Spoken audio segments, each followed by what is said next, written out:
from cloth, plastic bottles, package protectors, salt wrappers, papers, newspapers, straw and foam.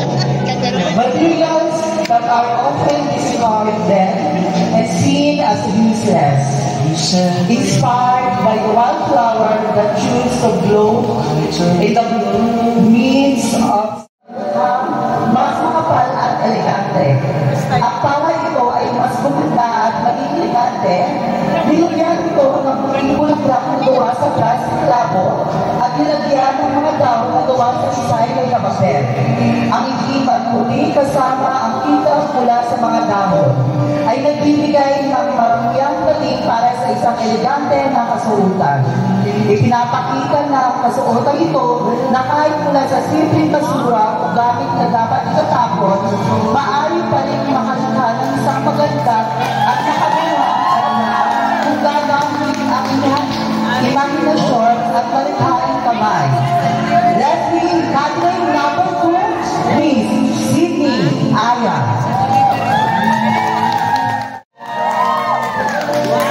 Magandang gabi po sa ating lahat. Mula sa ikatlong grupo, isang makulay at malikhaing obra ang ating masisilayan. Nagmula sa bayan ng Balintawak. Ang Pilipiniana na ito ay buong nilikha mula sa recycled materials. Ang pangunahing material nangyari sa mga lumang magasena at pinalutian na kumikislap ng balat ng gamot. Sa palibot ng palda, napaikutan ng plastic mula sa mercury drum at nagbibigay ng tibay at anyong makabago. Ang kanyang sisidlan ay nilikha rin mula sa magasinang tanda ng sikat at galing ng mga Pilipino sa malikhaing paggamit ng simpleng bagay. At upang ganap na makumpleto ang anyong suot niya, ang salakot gawa sa abaka sa disenyuhan ng magasena at balat ng gamot, isang simbolo ng pagiging paparaan, mga kalikasan at tunay na elegante. Candidate number 3, Miss Lilibet Castro. We are presenting our masterpiece, a recycled Filipiniana dress, an elegant and a cultural icon for Filipino women. Characterized by rich, colorful, and beautiful Filipiniana cloth inspired. Handmade dress from colorful plastic cellophane, carton, cup of basil, soft drinks, and disposable cup, showing the natural beauty of a Filipiniana. Simple, adorable, and unique, combined historical origin and modern style of a Filipiniana dress design. This Filipiniana dress embodies true Filipino pride. And then, Miss Eunice Lakas.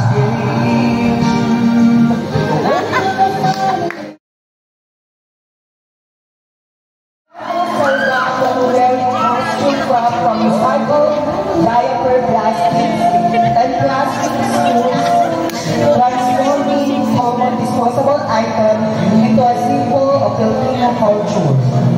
These materials often seen a waste, but they also remind us of the importance of proper trash management and environmental responsibility. By recycling them, we showcase creativity, sustainability, in the value of reducing plastic population while still celebrating our heritage. Our candidate number 5, Miss Mariana Salgado.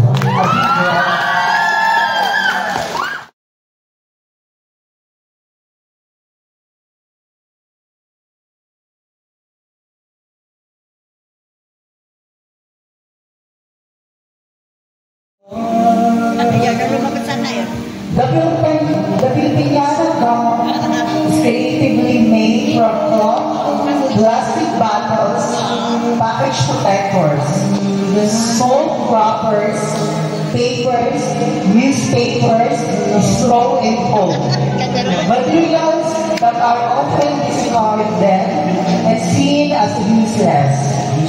Inspired by the wildflower that chose to blow in the means of mas makapal at elegante. At para ito ay mas gumanda at maging elegante, nilagyan ito ng puting bulaklak na gawa sa plastic labo at nilagyan ng mga dahon na gawa sa recycle na papel. Ang itim at puti kasama ang kita mula sa mga dahon ay nagbibigay ng marumiyang dating para sa isang elegante na kasuotan. Ipinapakita na ang kasuotan ito na kahit mula sa simpleng basura o gamit na dapat itatapon, maaari pa rin makalikha ng isang maganda at nakagawa kung gagamit ang imahinasyon at malikhaing kamay. Let's be category number 2, Miss Sydney Aya.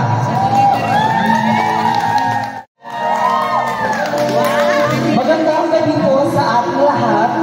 Mula sa ikatlong grupo, isang makulay at malikhaing obra ang ating masisilayan.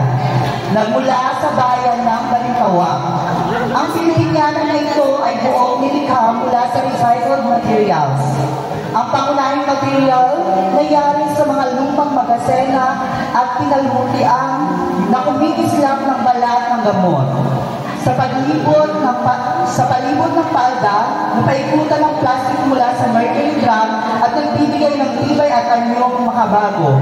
Ang kanyang sisidlan ay nilikha rin mula sa magasinang tanda ng sipag at galing ng mga Pilipino sa malikhaing paggamit ng simpleng bagay.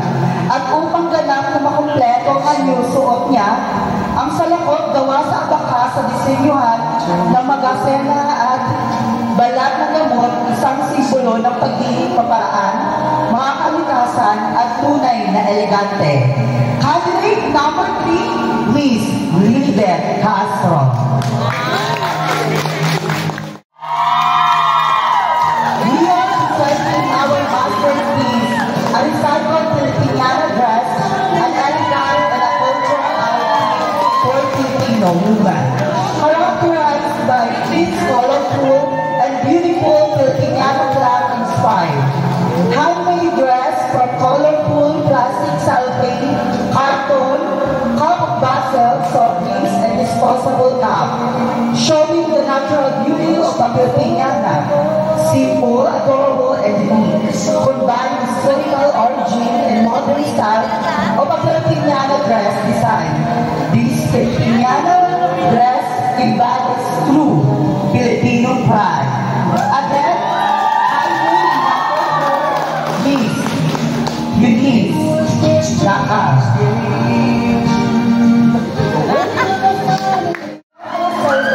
Wearing costume from recycled diaper plastics and plastic spools, transforming common disposable items into a symbol of Filipino culture. These materials often seen a waste, but they also remind us of the importance of proper trash management and environmental responsibility. By recycling them, we showcase creativity, sustainability, in the value of reducing plastic population while still celebrating our heritage. Our candidate number 5, Miss Mariana Salgado. Miss Elby Otahara. Narito po sa inyong harapan ang isang nakalumang kasuotan na hangin kay Maria Clara. Nalikha mula sa pinagsamang sining at malasakit sa kalikasan ay lubog mula sa sako, egg tray, balat ng gamot, plastic ng diapers, at balahibo ng manok na siyang tanda ng pagiging elegante.